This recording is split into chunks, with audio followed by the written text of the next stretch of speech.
दोस्तों पेश है प्रलय अभय की एक और चित्र है दोस्तों।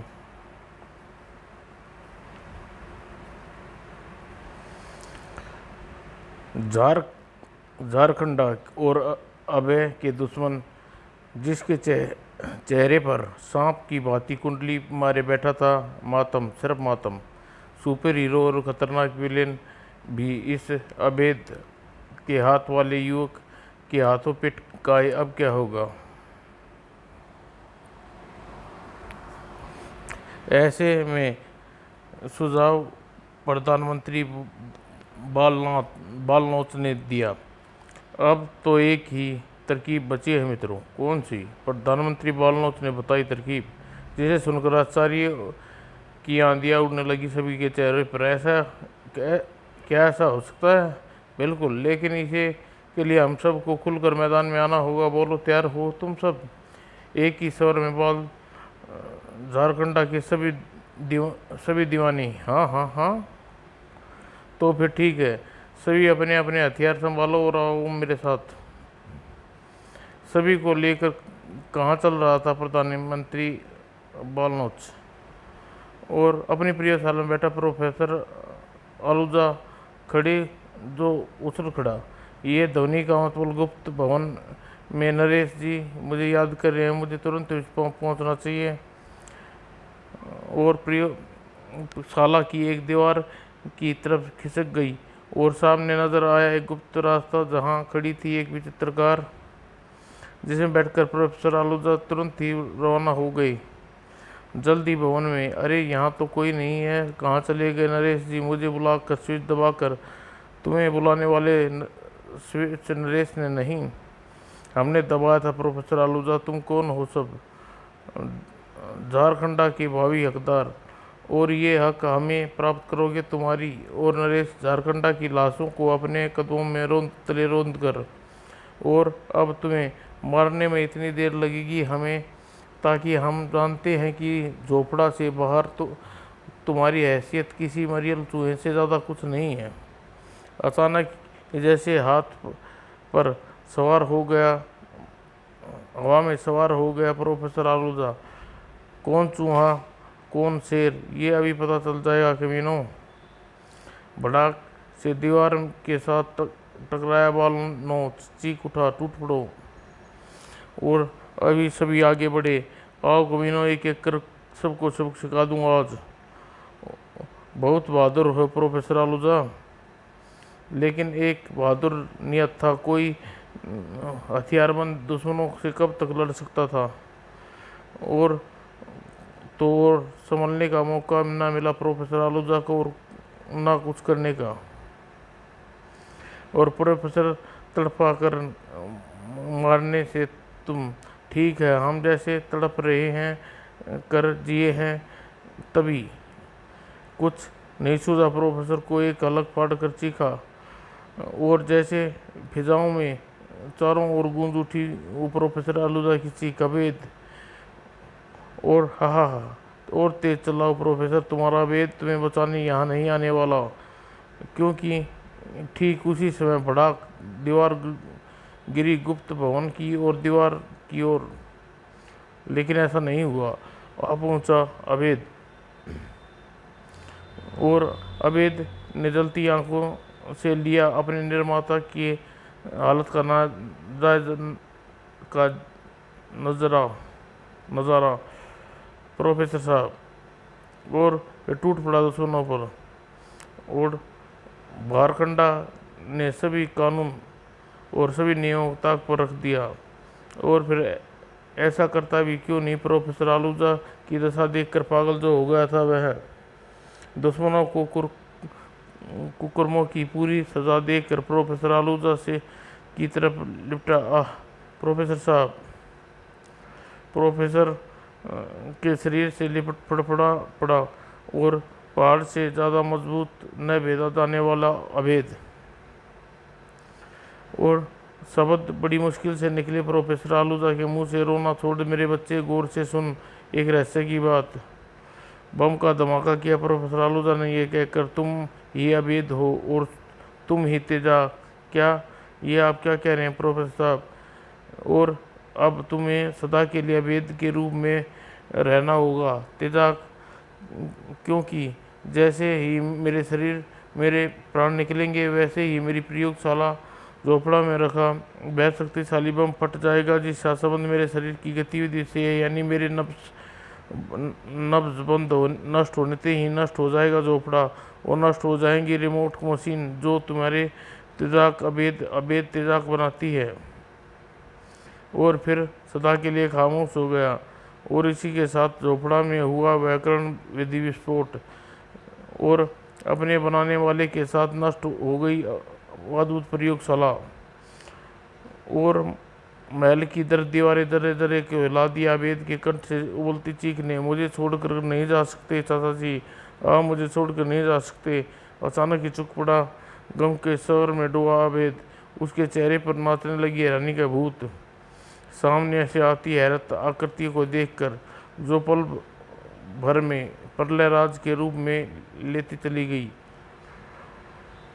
जैसे शेर का शिकार को निहारता है, ठीक उसी तरह वेद के हाथों को निहार रहा था प्रलय राज।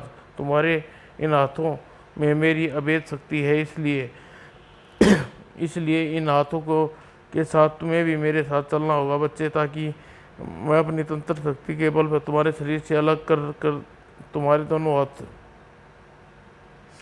बचा उन घातक किरणों से अभेद। और इस बार उसने शक्तिशाली हाथों की सहायता से खुद को बचाया अभेद ने। ओह, तुम इतनी आसानी से बस में नहीं आने वाले,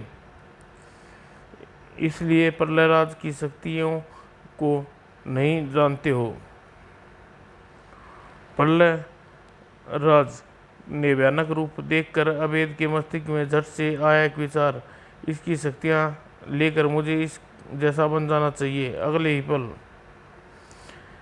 लेकिन न जाने क्यों उसके विचार में अपने मस्तिष्क को झटक दिया वेद ने। नहीं नहीं, ऐसा नहीं करूँगा मैं। और बेहोश हो गया, जकड़ा गया। और फिर हा अभेद शक्ति मेरी है, सिर्फ मेरी, हा। और अभेद को लेकर वहाँ से गायब होता चला गया प्रलयराज। कुछ ही पलों में प्रलयराज विचित्र दुनिया के खौफनाक महल में। नहीं, ये सच नहीं है, नहीं ये नहीं है, हा, ये सच है बुझाका। मैं ही तुम्हारा उस बेटे को यहाँ लाने में सफल हो गया हूँ, जिसके हाथ में बसी है अभेद शक्ति, जिसे प्राप्त करने मैं ब्रह्मांड का शासक बन जाऊँगा। नहीं, उस भयानक हो गया प्रलयराज का स्वर। हा, चीख बुझाका और चीख, इसलिए तेरी चीख मुझे अभेद शक्ति प्राप्त करने से नहीं रोक सकती। हा।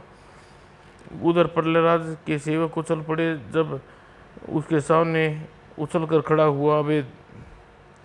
अरे, अचानक कैसे खड़ा हो गया, ये बेहोश था, जवाब दिया वेद ने। तुम्हारी जानकारी के लिए बता दूं दोस्तों, ना तो मैं बेहोश हुआ और ना ही तुम्हारा स्वामी मुझे बंदी बनाकर यहाँ लाया। मैं अपनी मर्जी से यहाँ आया हूँ, लेकिन ऐसा मैंने क्यों किया तुम्हें नहीं तुम्हारे स्वामी को बताऊंगा। क्रोध से चिंगाड़ उठा एक सेवक। अगर ऐसा है तो स्वामी के आने से पहले तुझे अचेत करना होगा बच्चे, और तुम्हें बेहोश करेंगे हम। बेवकूफ़ों, उन अभेद को परास्त करने की सोच रहे हो जिसे तुम जैसे बनाने वाला एक पल नहीं लगता। और इसी के साथ शुरू होगी जिंदगी और मौत के बीच में जंग, जिसमें एक तरफ प्रलयराज के बहुत शक्तिशाली सेवक और दूसरी तरफ अभेद। वह था अभेद जिसके पास सामने वाले की शक्ति को ग्रहण कर लेने की करामात शक्ति था। अपने दुश्मनों को परास्त करने के लिए उनके बाएं हाथ का काम था, और उसने काम को अंजाम तक पहुंचाने में अभेद को ज़्यादा समय नहीं लगा। अगर मेरे पिताजी जिंदा हैं तो यहीं होंगे, लेकिन उन्हें ढूंढने के लिए मुझे यहाँ के चप्पे चप्पे की खाक छाननी होगी। खाक छानने वाले की खाक उड़ा देता हूँ मैं। कहीं से गूंजी यह स्तंभ, यह तो अभेद को, ये कौन, कहाँ से, सामने आओ। जवाब में फट पड़ी सामने की चट्टान। सामने से आया वह जिसे देखकर पहाड़ों के रूह भी फना जाए। क्यों, धाकड़ को देखकर तो हिल गया न, पेट का हजमा खराब हो गया। अब जब तक स्वामी वापस नहीं आते बच्चे की तरह यहीं बैठा जा, वरना खाल खींच कर रख दूंगा तेरी। उफ। भड़क उठा अभेद। आज तेरी मौत आई है धाकड़, जो तू आ खड़ा हुआ है अभेद के सामने। आगे बढ़ रहा हूँ मैं, रोक सके तो रोक ले। सचमुच रोक लिया धाकड़ ने अभेद की राह। पत्थरों के इन पहाड़ से कैसे बच पार कर पाएगा ऐसे। अभेद ने अपने शक्तिशाली हाथ के बल पर हटा दी अपने सामने आई रुकावट। लेकिन रुकावटों में क्या कमी है मेरे पास। और रुकावट को रास्ते से हटाने की बजाय अपनी आंखों को क्रोध की ज्वाला लिए धाकड़ की तरफ पलटा अभेद। अब रुकावटों को नहीं, तुम्हें रास्ते से हटाऊंगा धाकड़, क्योंकि तुम्हारे खत्म होते ही खत्म हो जाएंगी सारी रुकावटें। और उगल पड़ा धाकड़, हड़बड़ा हल्ला पक्का हक्का बक्का होकर रह जाने। अब तेरे ही वार तेरे पर, तेरे ही रूप वारों को रूप में दूंगा तुझे। और तू आग छोड़ेगा तो मैं भी छोड़ूंगा आग, और पानी का जवाब तुझे पानी से मिलेगा। तिलमिला उठा धाकड़, उसने कर दी वह हरकत जिसे वह नहीं करनी चाहिए थी। मार डालूंगा तुझे। जोश में होश को बैठा धाकड़, ऐसी गलती कर दी तूने जो तेरी जान लेकर रहेगी। अभेद के हाथों में छूटा वैसा ही हथियार जो धाकड़ के हथियार को चीरता हुआ और अपने साथ ले उड़ा धाकड़ की गर्दन भी। नीचे गिरा धाकड़ से भारी भरकम शरीर जैसे भूचाल आ गया और उछल पड़ा प्रहलाद। ये तो कंपन मेरे महल में है, कंपन मेरे धाकड़ वे शरीर के गिरने से ही आता है। देखना होगा क्या हुआ धाकड़ को। ध्यान लगाया उसने, नजर आया धाकड़ का हाल बेहाल होता तो वह उप नहीं, धाकड़ मारा गया और वो भी अभेद के हाथों। इसका मतलब अभेद तुरंत ही वश में करना होगा। और ऐसा कैसे, ये अच्छी तरह जानता हूँ मैं। और कुछ सोचकर आगे बढ़ा अभेद के सामने जा खड़ा हुआ प्रहलाद। बस अभेद रोक ले अपने आगे बढ़ते कदम, वरना सीधा मौत के मुंह में जाकर गिरेगा तेरा अगला कदम। अभेद को चबा जाए इतने मजबूत नहीं है मौत के जबड़े। अगर ऐसा है तो देख, तुझे मौत के जबड़े तोड़ देने की शक्ति है या नहीं। देख अब तक, देख जब तक मैं तेरे लिए काल बन जाता क्राच। और लड़ाई में ज़्यादा लंबा खींचने के मूड में नहीं था प्रहलाद, तभी आ गया अपने भयंकर रूप में और लगा उठा शैतानी ठहाका। हाँ अब मरेगा तू अभेद, मरेगा। और अचानक ब्रेक लगा उसकी हंसी पे, अचानक अधिकता से गोल हो गई इसकी आंखें, चेहरे पर भंगड़ा करने लगे जमाने भर की है उस सामने देख कर अभेद को इस रूप में। अगर अपना यह रूप मैंने तुम्हें पहले दिखा दिया होता तू गस खाकर गिर जाता प्रहलाद। अब देख किसकी बाजू में कितना दम है। और एक दूसरे से गुत्थम गुत्था हो गया प्रहलाद और अभेद। और प्रहलाद की शक्तियाँ का ही नहीं बल्कि अभेद की शक्ति का भी स्वामी था, जिसके बल पर अभेद ने पल भर में प्रलयकारी बन गया। यह बुझाएं मुझे जकड़ कर यहाँ तक लाई थी ना। और पीड़ा की तीव्रता से प्रहलाद तड़पने लगा और बढ़ा दिया अभेद ने शक्ति का एक और प्रहार। इसी के साथ अभेद के शरीर से निकली चार बुझाएं गायब हो गई और प्रहलाद की शक्ति नष्ट करता अभेद जो आगे बढ़ा। रुक जा अभेद, वरना अपने पिता की मौत पर तुम स्वयं को जिम्मेवार होगे।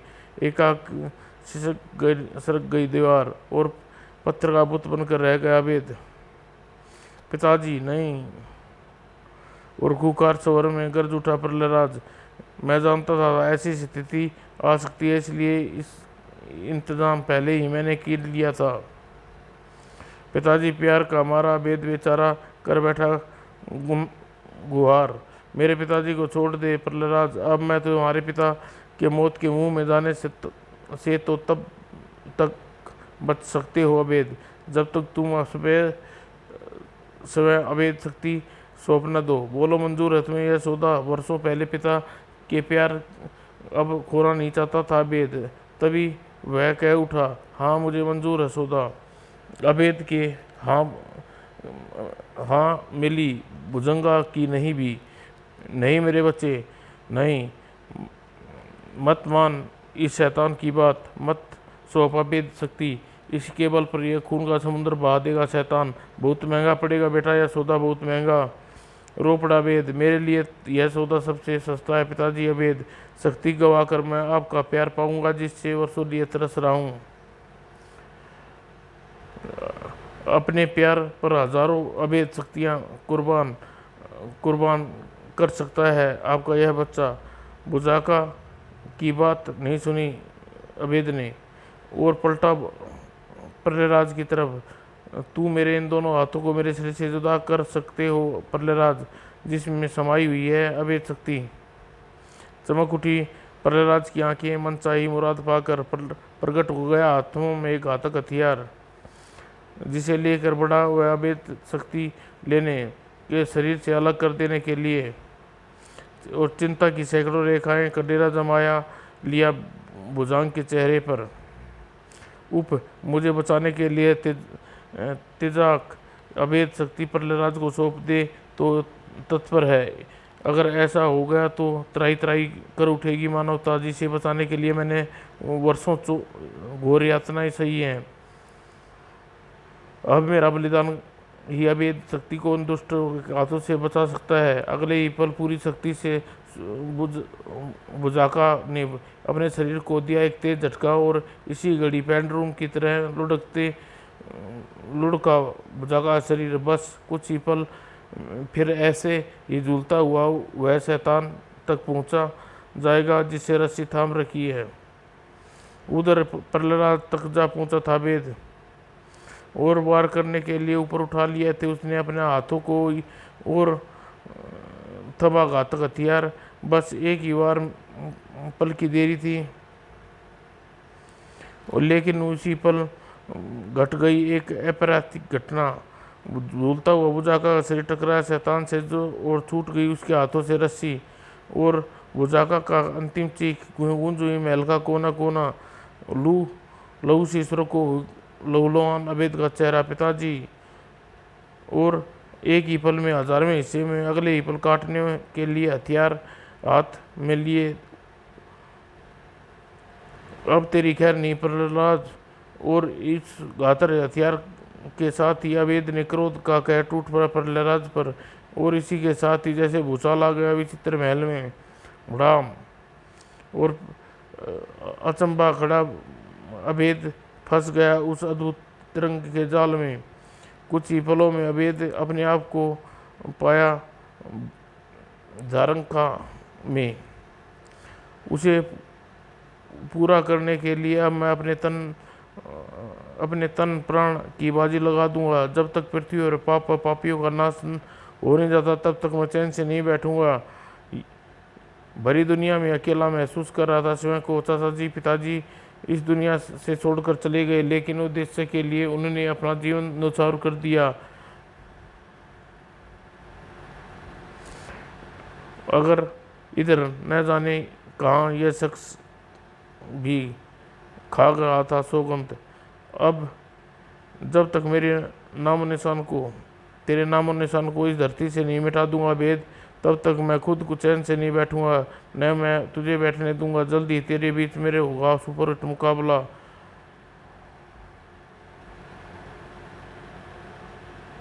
सुपर हिट मुकाबला।